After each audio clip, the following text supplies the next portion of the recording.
എഴുതിയ സുവിശേഷം അധ്യായം 24. ദേവാലയത്തിൻ്റെ നാശം. യേശു ദേവാലയം വിട്ടു പോകുമ്പോൾ ദേവാലയത്തിൻ്റെ പണികൾ അവന് കാണിച്ചു കൊടുക്കുവാൻ ശിഷ്യന്മാർ അടുത്തെത്തി. അവൻ അവരോട് പറഞ്ഞു, നിങ്ങളിതെല്ലാം കാണുന്നല്ലോ. സത്യമായി ഞാൻ നിങ്ങളോട് പറയുന്നു, ഇവിടെ കല്ലിന്മേൽ കല്ല് ശേഷിക്കാതെ എല്ലാം തകർക്കപ്പെടും. വേദനകളുടെ ആരംഭം. അവൻ ഒലിവുമലയിലിരിക്കുമ്പോൾ ശിഷ്യന്മാർ തനിച്ച് അവനെ സമീപിച്ച് പറഞ്ഞു, ഇതെല്ലാം എപ്പോൾ സംഭവിക്കുമെന്നും നിൻ്റെ ആഗമനത്തിൻ്റെയും യുഗാന്തത്തിൻ്റെയും അടയാളം എന്താണെന്നും ഞങ്ങൾക്ക് പറഞ്ഞു തരണമേ. യേശു പറഞ്ഞു, ആരും നിങ്ങളെ വഴിതെറ്റിക്കാതിരിക്കാൻ സൂക്ഷിച്ചുകൊള്ളുവിൻ. പലരും എൻ്റെ നാമത്തിൽ വന്ന് ഞാൻ ക്രിസ്തുവാണ് എന്ന് പറയുകയും അനേകരെ വഴിതെറ്റിക്കുകയും ചെയ്യും. നിങ്ങൾ യുദ്ധങ്ങളെപ്പറ്റി കേൾക്കും, അവയെപ്പറ്റിയുള്ള കിംവദന്തികളും. എന്നാൽ നിങ്ങൾ അസ്വസ്ഥരാകരുത്, കാരണം ഇതെല്ലാം സംഭവിക്കേണ്ടതാണ്. എന്നാൽ ഇനിയും അവസാനമായിട്ടില്ല. ജനം ജനത്തിനെതിരായും രാജ്യം രാജ്യത്തിനെതിരായും ഉണർന്നെഴുന്നേൽക്കും. ക്ഷാമങ്ങളും ഭൂകമ്പങ്ങളും പല സ്ഥലങ്ങളിലും ഉണ്ടാകും. ഇതെല്ലാം ഈറ്റുനോവിൻ്റെ ആരംഭം മാത്രമാണ്. അവർ നിങ്ങളെ പീഡനത്തിന് ഏൽപ്പിച്ചു കൊടുക്കും. അവർ നിങ്ങളെ വധിക്കും. എൻ്റെ നാമനിമിത്തം സർവ്വജനങ്ങളും നിങ്ങളെ ദ്വേഷിക്കും. അനേകർ വിശ്വാസം ഉപേക്ഷിക്കുകയും പരസ്പരം ഒറ്റിക്കൊടുക്കുകയും ദ്വേഷിക്കുകയും ചെയ്യും. നിരവധി വ്യാജപ്രവാചകന്മാർ പ്രത്യക്ഷപ്പെട്ട് അനേകരെ വഴിതെറ്റിക്കും. അധർമ്മം വർദ്ധിക്കുന്നതിനാൽ പലരുടെയും സ്നേഹം തണുത്തു പോകും. എന്നാൽ അവസാനം വരെ സഹിച്ചു നിൽക്കുന്നവൻ രക്ഷിക്കപ്പെടും. എല്ലാ ജനതകളുടെയും സാക്ഷ്യത്തിനായി രാജ്യത്തിൻ്റെ ഈ സുവിശേഷം ലോകമെങ്ങും പ്രസംഗിക്കപ്പെടും. അതിനുശേഷം അന്ത്യം ആഗതമാകും. ഭീകര ദുരിതങ്ങൾ. ദാനിയേൽ പ്രവാചകൻ പ്രവചിച്ച വിനാശത്തിൻ്റെ അശുദ്ധ ലക്ഷണം വിശുദ്ധ സ്ഥലത്ത് നിൽക്കുന്നത് കാണുമ്പോൾ വായിക്കുന്നവൻ ഗ്രഹിക്കട്ടെ. യൂദയായിലുള്ളവർ പർവ്വതങ്ങളിലേക്ക് പലായനം ചെയ്യട്ടെ. പുരമുകളിലായിരിക്കുന്നവൻ വീട്ടിൽ നിന്ന് എന്തെങ്കിലും എടുക്കാൻ താഴേക്ക് ഇറങ്ങാതിരിക്കട്ടെ. വയലിലായിരിക്കുന്നവൻ മേലങ്കി എടുക്കാൻ പിന്തിരിയരുത്. ആ ദിവസങ്ങളിൽ ഗർഭിണികൾക്കും മുലയൂട്ടുന്നവർക്കും ദുരിതം. നിങ്ങളുടെ പലായനം ശീതകാലത്തോ സാപത്തിലോ ആകാതിരിക്കാൻ പ്രാർത്ഥിക്കുവിൻ. എന്തെന്നാൽ ലോകാരംഭം മുതൽ ഇന്നേ വരെ ഉണ്ടായിട്ടില്ലാത്ത, ഇനി ഉണ്ടാകാനിടയില്ലാത്ത ഉഗ്രപീഡനം അന്നുണ്ടാകും. ആ ദിവസങ്ങൾ പരിമിതപ്പെടുത്തിയില്ലായിരുന്നെങ്കിൽ ഒരുവനും രക്ഷപ്പെടുകയില്ലായിരുന്നു. എന്നാൽ തിരഞ്ഞെടുക്കപ്പെട്ടവരെ പ്രതി ആ ദിവസങ്ങൾ പരിമിതപ്പെടുത്തും. ഇതാ ക്രിസ്തു ഇവിടെ അല്ലെങ്കിൽ അവിടെ എന്ന് ആരെങ്കിലും പറഞ്ഞാൽ നിങ്ങൾ വിശ്വസിക്കരുത്. കാരണം കള്ളക്രിസ്തുമാരും വ്യാജ പ്രവാചകന്മാരും പ്രത്യക്ഷപ്പെടുകയും സാധ്യമെങ്കിൽ തിരഞ്ഞെടുക്കപ്പെട്ടവരെ പോലും വഴിതെറ്റിക്കത്തക്ക വിധം വലിയ അടയാളങ്ങളും അത്ഭുതങ്ങളും കാണിക്കുകയും ചെയ്യും. ഇതാ ഞാൻ മുൻകൂട്ടി നിങ്ങളോട് പറഞ്ഞിരിക്കുന്നു. അതുകൊണ്ട് അവൻ മരുഭൂമിയിലുണ്ടെന്ന് അവർ പറഞ്ഞാൽ നിങ്ങൾ പുറപ്പെടരുത്. അവൻ മുറിക്കുള്ളിലുണ്ട് എന്ന് പറഞ്ഞാലും നിങ്ങൾ വിശ്വസിക്കരുത്. കിഴക്ക് നിന്ന് പടിഞ്ഞാറോട്ട് പായുന്ന മിന്നൽ പിണർ പോലെ ആയിരിക്കും മനുഷ്യപുത്രൻ്റെ ആഗമനം. ശവമുള്ളിടത്ത് കഴുകന്മാർ വന്നുകൂടും. മനുഷ്യപുത്രൻ്റെ ആഗമനം. അക്കാലത്തെ പീഡനങ്ങൾക്ക് ശേഷം പൊടുന്നനെ സൂര്യൻ ഇരുണ്ടുപോകും, ചന്ദ്രൻ പ്രകാശം തരികയില്ല, നക്ഷത്രങ്ങൾ ആകാശത്തിൽ നിന്ന് നിപതിക്കും, ആകാശശക്തികൾ ഇളകുകയും ചെയ്യും. അപ്പോൾ ആകാശത്തിൽ മനുഷ്യപുത്രൻ്റെ അടയാളം പ്രത്യക്ഷപ്പെടും. ഭൂമിയിലെ സർവ്വഗോത്രങ്ങളും വിലപിക്കുകയും മനുഷ്യപുത്രൻ വാനമേഘങ്ങളിൽ ശക്തിയോടും മഹത്വത്തോടും കൂടെ വരുന്നത് കാണുകയും ചെയ്യും. വലിയ കാഹളധ്വനിയോടുകൂടെ തൻ്റെ ദൂതന്മാരെ അവൻ അയക്കും. അവർ ആകാശത്തിൻ്റെ ഒരറ്റം മുതൽ മറ്റേ അറ്റം വരെ 4 ദിക്കുകളിൽ നിന്ന് അവൻ്റെ തിരഞ്ഞെടുക്കപ്പെട്ടവരെ ഒരുമിച്ച് കൂട്ടും. അത്തിമരത്തിൽ നിന്ന് പഠിക്കുവിൻ. അതിൻ്റെ കൊമ്പുകൾ ഇളതാവുകയും തളിർക്കുകയും ചെയ്യുമ്പോൾ വേനൽക്കാലം അടുത്തിരിക്കുന്നുവെന്ന് നിങ്ങൾ മനസ്സിലാക്കുന്നു. അതുപോലെ ഇതെല്ലാം കാണുമ്പോൾ അവൻ സമീപത്ത് വാതിൽക്കൽ എത്തിയിരിക്കുന്നു എന്ന് നിങ്ങൾ മനസ്സിലാക്കിക്കൊള്ളുവിൻ. സത്യമായി ഞാൻ നിങ്ങളോട് പറയുന്നു, ഇതെല്ലാം സംഭവിക്കുന്നതുവരെ ഈ തലമുറ കടന്നു പോവുകയില്ല. ആകാശവും ഭൂമിയും കടന്നു പോകും, എന്നാൽ എൻ്റെ വചനങ്ങൾ കടന്നു പോവുകയില്ല. ആ ദിവസത്തെക്കുറിച്ചോ മണിക്കൂറിനെക്കുറിച്ചോ പിതാവിനല്ലാതെ മറ്റാർക്കും, സ്വർഗത്തിലെ ദൂതന്മാർക്കോ പുത്രന് പോലുമോ അറിഞ്ഞുകൂടാ. സദാ ജാഗരൂകരായിരിക്കുവിൻ. നോഹയുടെ ദിവസങ്ങൾ പോലെ ആയിരിക്കും മനുഷ്യപുത്രൻ്റെ ആഗമനം.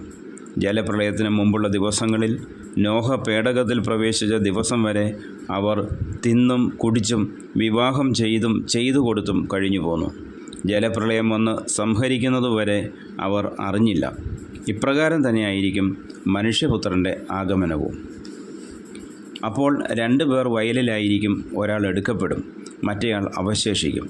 2 സ്ത്രീകൾ തിരികല്ലിൽ പൊടിച്ചുകൊണ്ടിരിക്കും, ഒരുവൾ എടുക്കപ്പെടും, മറ്റവൾ അവശേഷിക്കും. നിങ്ങളുടെ കർത്താവ് ഏതു ദിവസം വരുമെന്നറിയാത്തതുകൊണ്ട് നിങ്ങൾ ജാഗരൂകരായിരിക്കുവിൻ. കള്ളൻ രാത്രിയിൽ ഏതു സമയത്താണ് വരുന്നതെന്ന് ഗൃഹനാഥൻ അറിഞ്ഞിരുന്നെങ്കിൽ അവൻ ഉണർന്നിരിക്കുകയും തൻ്റെ ഭവനം കവർച്ച ചെയ്യാൻ ഇട കൊടുക്കാതിരിക്കുകയും ചെയ്യുമായിരുന്നു എന്ന് നിങ്ങൾ അറിയുന്നു. അതിനാൽ നിങ്ങളും തയ്യാറായിരിക്കണം. നിങ്ങൾ പ്രതീക്ഷിക്കാത്ത മണിക്കൂറിലായിരിക്കും മനുഷ്യപുത്രൻ വരുന്നത്.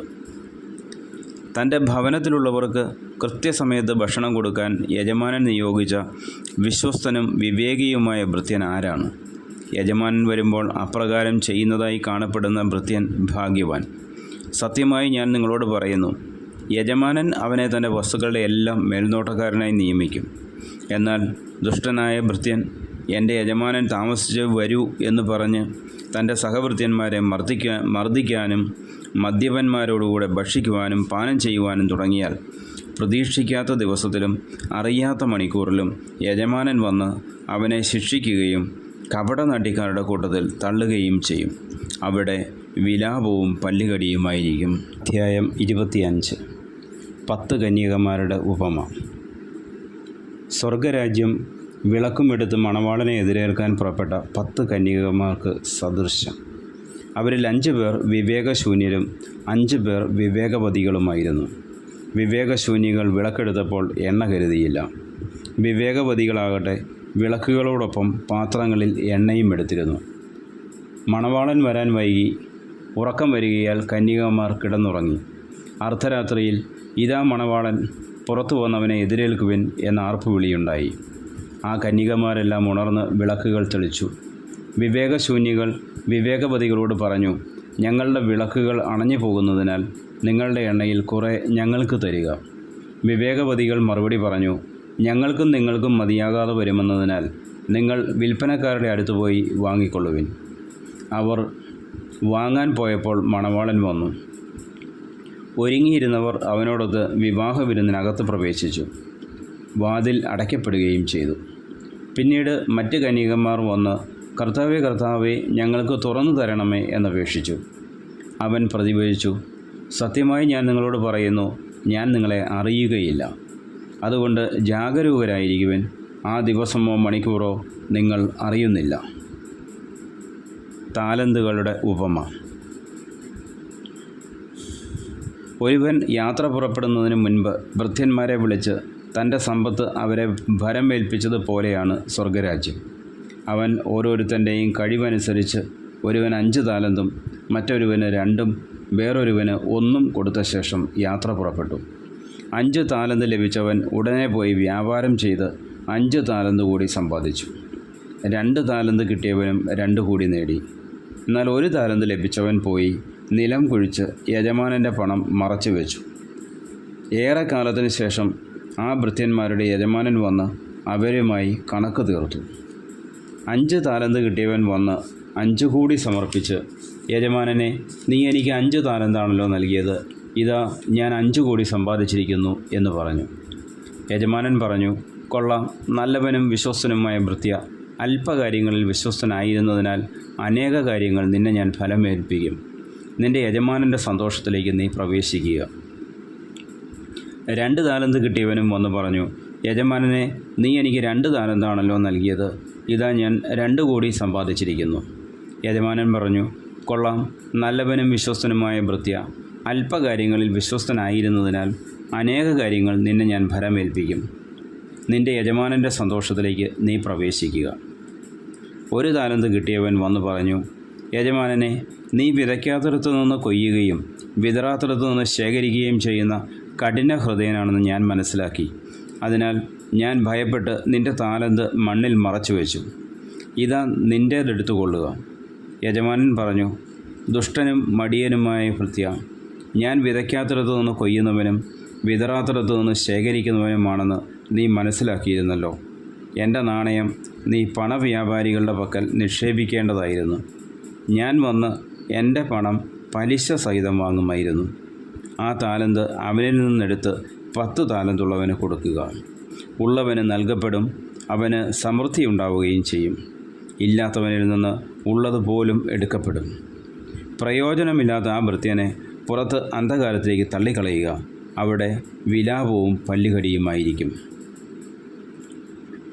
അവസാന വിധി. മനുഷ്യപുത്രൻ എല്ലാ ദൂതന്മാരോടും കൂടെ മഹത്വത്തിൽ എഴുന്നള്ളുമ്പോൾ അവൻ തൻ്റെ മഹിമയുടെ സിംഹാസനത്തിൽ ഉപവിഷ്ടനാകും. അവൻ്റെ മുമ്പിൽ എല്ലാ ജനതകളും ഒരുമിച്ച് കൂട്ടപ്പെടും. ഇടയൻ ചെമ്മരിയാടുകളെ കോലാടുകളിൽ നിന്ന് വേർതിരിക്കുന്നത് പോലെ അവൻ അവരെ തമ്മിൽ വേർതിരിക്കും. അവൻ ചെമ്മരിയാടുകളെ തൻ്റെ വലത്തുവശത്തും കോലാടുകളെ ഇടത്തുവശത്തും നിർത്തും. അനന്തരം രാജാവ് തൻ്റെ വലത്തുഭാഗത്തുള്ളവരോട് അരുളിച്ചെയ്യും, എൻ്റെ പിതാവിനാൽ അനുഗ്രഹിക്കപ്പെട്ടവരെ, വരുവിൻ. ലോകസ്ഥാപനം മുതൽ നിങ്ങൾക്കായി സജ്ജമാക്കിയിരിക്കുന്ന രാജ്യം അവകാശപ്പെടുത്തുവിൻ. എന്തെന്നാൽ എനിക്ക് വിശന്നു, നിങ്ങൾ ഭക്ഷിക്കാൻ തന്നു. എനിക്ക് ദാഹിച്ചു, നിങ്ങൾ കുടിക്കാൻ തന്നു. ഞാൻ പരദേശിയായിരുന്നു, നിങ്ങൾ എന്നെ സ്വീകരിച്ചു. ഞാൻ നഗ്നനായിരുന്നു, നിങ്ങൾ എന്നെ ഉടുപ്പിച്ചു. ഞാൻ രോഗിയായിരുന്നു, നിങ്ങൾ എന്നെ സന്ദർശിച്ചു. ഞാൻ കാരാഗൃഹത്തിലായിരുന്നു, നിങ്ങൾ എൻ്റെ അടുത്ത് വന്നു. അപ്പോൾ നീതിമാന്മാർ ഇങ്ങനെ മറുപടി പറയും, കർത്താവേ, നിന്നെ വിശക്കുന്നവനായി കണ്ട് ഞങ്ങൾ ആഹാരം നൽകിയതും ദാഹിക്കുന്നവനായി കണ്ട് കുടിക്കാൻ നൽകിയതും എപ്പോൾ? നിന്നെ പരദേശിയായി കണ്ട് സ്വീകരിച്ചതും നഗ്നനായി കണ്ട് ഉടുപ്പിച്ചതും എപ്പോൾ? നിന്നെ ഞങ്ങൾ രോഗാവസ്ഥയിലോ കാരാഗൃഹത്തിലോ കണ്ട് സന്ദർശിച്ചത് എപ്പോൾ? രാജാവ് മറുപടി പറയും, സത്യമായി ഞാൻ നിങ്ങളോട് പറയുന്നു, എൻ്റെ ഏറ്റവും എളിയ ഈ സഹോദരന്മാരിൽ ഒരുവന് നിങ്ങൾ ഇത് ചെയ്തു കൊടുത്തപ്പോൾ എനിക്ക് തന്നെയാണ് ചെയ്തു തന്നത്. അനന്തരം അവൻ തൻ്റെ ഇടതുഭാഗത്തുള്ളവരോട് പറയും, ശപിക്കപ്പെട്ടവരെ, നിങ്ങൾ എന്നിൽ നിന്നകന്ന് പിശാചിനും അവൻ്റെ ദൂതന്മാർക്കുമായി സജ്ജമാക്കിയിരിക്കുന്ന നിത്യ അഗ്നിയിലേക്ക് പോകുവിൻ. എനിക്ക് വിശന്നു, നിങ്ങൾ ആഹാരം തന്നില്ല. എനിക്ക് ദാഹിച്ചു, നിങ്ങൾ കുടിക്കാൻ തന്നില്ല. ഞാൻ പരദേശിയായിരുന്നു, നിങ്ങൾ എന്നെ സ്വീകരിച്ചില്ല. ഞാൻ നഗ്നനായിരുന്നു, നിങ്ങൾ എന്നെ ഉടുപ്പിച്ചില്ല. രോഗാവസ്ഥയിലും കാരാഗൃഹത്തിലുമായിരുന്നു, നിങ്ങൾ എന്നെ സന്ദർശിച്ചില്ല. അപ്പോൾ അവർ ചോദിക്കും, കർത്താവേ, ഞങ്ങൾ നിന്നെ വിശക്കുന്നവനോ ദാഹിക്കുന്നവനോ പരദേശിയോ നഗ്നനോ രോഗിയോ കാരാഗൃഹത്തിൽ കഴിയുന്നവനോ ആയി കണ്ടതും നിനക്ക് ശുശ്രൂഷ ചെയ്യാതിരുന്നതും എപ്പോൾ? അവൻ മറുപടി പറയും, സത്യമായി ഞാൻ നിങ്ങളോട് പറയുന്നു, ഈ ഏറ്റവും എളിയവരിൽ ഒരുവന് നിങ്ങളിത് ചെയ്യാതിരുന്നപ്പോൾ എനിക്ക് തന്നെയാണ് ചെയ്യാതിരുന്നത്. ഇവർ നിത്യശിക്ഷയിലേക്കും നീതിമാന്മാർ നിത്യജീവനിലേക്കും പ്രവേശിക്കും. അധ്യായം 26. യേശുവിനെ വധിക്കാൻ ഗൂഢാലോചന. യേശു ഈ വചനങ്ങളെല്ലാം അവസാനിപ്പിച്ച ശേഷം ശിഷ്യന്മാരോട് പറഞ്ഞു, 2 ദിവസം കഴിഞ്ഞ് പെസഹയാണെന്ന് നിങ്ങൾക്കറിയാമല്ലോ. മനുഷ്യപുത്രൻ ക്രൂശിക്കപ്പെടാനായി ഏൽപ്പിക്കപ്പെടും. പ്രധാന പുരോഹിതന്മാരും ജനപ്രമാണികളും കയ്യാഫാസ് എന്ന പേരായ പ്രധാന ആചാര്യൻ്റെ കൊട്ടാരത്തിൽ സമ്മേളിച്ച് യേശുവിനെ ചതിവിൽ പിടികൂടി വധിക്കേണ്ടത് എങ്ങനെയെന്ന് ആലോചിച്ചു. അവർ പറഞ്ഞു, തിരുനാൾ ദിവസം വേണ്ട, ജനങ്ങൾ ബഹളമുണ്ടാക്കും. ബഥാനിയായിലെ തൈലാഭിഷേകം. യേശു ബഥാനിയായിൽ കുഷ്ഠരോഗിയായ ശിമയോൻ്റെ ഭവനത്തിൽ ഇരിക്കുമ്പോൾ വിലയേറിയ സുഗന്ധതൈലം നിറച്ച ഒരു വെൺകൽപാത്രവുമായി ഒരു സ്ത്രീ അവനെ സമീപിച്ചു. അവൻ ഭക്ഷണത്തിനിരിക്കുമ്പോൾ അവൾ തൈലം അവൻ്റെ ശിരസിൽ ഒഴിച്ചു. ഇത് കണ്ട ശിഷ്യന്മാർ കോപത്തോടെ പറഞ്ഞു, എന്തിനീ പാഴ്ചെലവ്? ഈ സുഗന്ധതൈലം നല്ല വിലയ്ക്ക് വിറ്റ് ദരിദ്രർക്ക് കൊടുക്കാമായിരുന്നില്ലേ? യേശു ഇത് ഗ്രഹിച്ച് അവരോട് പറഞ്ഞു, എന്തിന് നിങ്ങൾ ഈ സ്ത്രീയെ വിഷമിപ്പിക്കുന്നു? ഇവൾ എനിക്ക് വേണ്ടി ഒരു നല്ല കാര്യം ചെയ്തിരിക്കുന്നു. ദരിദ്രർ എപ്പോഴും നിങ്ങളോടുകൂടെ ഉണ്ട്, ഞാനാകട്ടെ എപ്പോഴും നിങ്ങളോടുകൂടെ ഉണ്ടായിരിക്കുകയില്ല. എന്നെ സംസ്കരിക്കുന്നതിനുള്ള ഒരുക്കമായിട്ടാണ് ഇവൾ എൻ്റെ ശരീരത്തിൽ തൈലം പൂശിയത്. സത്യമായി ഞാൻ നിങ്ങളോട് പറയുന്നു, ലോകത്തിലെവിടെയെല്ലാം ഈ സുവിശേഷം പ്രസംഗിക്കപ്പെടുമോ അവിടെയെല്ലാം ഇവൾ ചെയ്ത കാര്യവും ഇവളുടെ സ്മരണയ്ക്കായി പ്രസ്താവിക്കപ്പെടും. യൂദാസിൻ്റെ വഞ്ചന. 12 പേരിൽ ഒരുവനായ യൂദാസ് കറിയോത്ത പ്രധാന പുരോഹിതന്മാരുടെ അടുത്ത് ചെന്ന് ചോദിച്ചു, ഞാൻ അവനെ നിങ്ങൾക്ക് ഏൽപ്പിച്ചു തന്നാൽ നിങ്ങൾ എനിക്ക് എന്തു തരും? അവർ അവന് 30 വെള്ളി നാണയങ്ങൾ വാഗ്ദാനം ചെയ്തു. അപ്പോൾ മുതൽ അവൻ യേശുവിനെ ഒറ്റിക്കൊടുക്കുവാൻ അവസരം അന്വേഷിച്ചു കൊണ്ടിരുന്നു. പെസഹ ആചരിക്കുന്നു. പുളിപ്പില്ലാത്ത അപ്പത്തിൻ്റെ 1-ാം ദിവസം ശിഷ്യന്മാർ യേശുവിൻ്റെ അടുത്ത് വന്ന് ചോദിച്ചു, നിനക്ക് പെസഹ എവിടെ ഒരുക്കണമെന്നാണ് നീ ആഗ്രഹിക്കുന്നത്? അവൻ പറഞ്ഞു, നിങ്ങൾ പട്ടണത്തിൽ പോയി ഇന്നയാളുടെ അടുത്ത് എന്ന് പറയുക, ഗുരു പറയുന്നു, എൻ്റെ സമയം സമാഗതമായി, ഞാൻ എൻ്റെ ശിഷ്യന്മാരോടുകൂടെ നിൻ്റെ വീട്ടിൽ പെസഹ ആചരിക്കും. യേശു നിർദ്ദേശിച്ചതുപോലെ ശിഷ്യന്മാർ പെസഹ ഒരുക്കി. വൈകുന്നേരമായപ്പോൾ അവൻ 12 ശിഷ്യന്മാരോടൊത്ത് ഭക്ഷണത്തിനിരുന്നു. ഭക്ഷിച്ചുകൊണ്ടിരിക്കെ അവൻ പറഞ്ഞു, സത്യമായി ഞാൻ നിങ്ങളോട് പറയുന്നു, നിങ്ങളിൽ ഒരുവൻ എന്നെ ഒറ്റിക്കൊടുക്കും. അവർ അതീവ ദുഃഖിതരായി. കർത്താവേ, അത് ഞാനല്ലല്ലോ എന്ന് ഓരോരുത്തരും അവനോട് ചോദിക്കാൻ തുടങ്ങി. അവൻ പ്രതിവചിച്ചു, എന്നോടുകൂടെ പാത്രത്തിൽ കൈമുക്കുന്നവൻ എന്നെ ഒറ്റിക്കൊടുക്കും.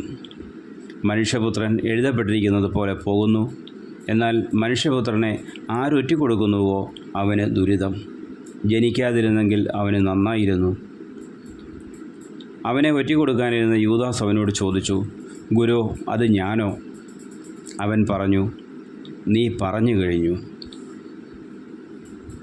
പുതിയ ഉടമ്പടി. അവർ ഭക്ഷിച്ചുകൊണ്ടിരിക്കുമ്പോൾ യേശു അപ്പം എടുത്ത് ആശീർവദിച്ച് മുറിച്ച് ശിഷ്യന്മാർക്ക് കൊടുത്തുകൊണ്ട് അരുളി ചെയ്തു, വാങ്ങി ഭക്ഷിക്കുവിൻ, ഇത് എൻ്റെ ശരീരമാണ്.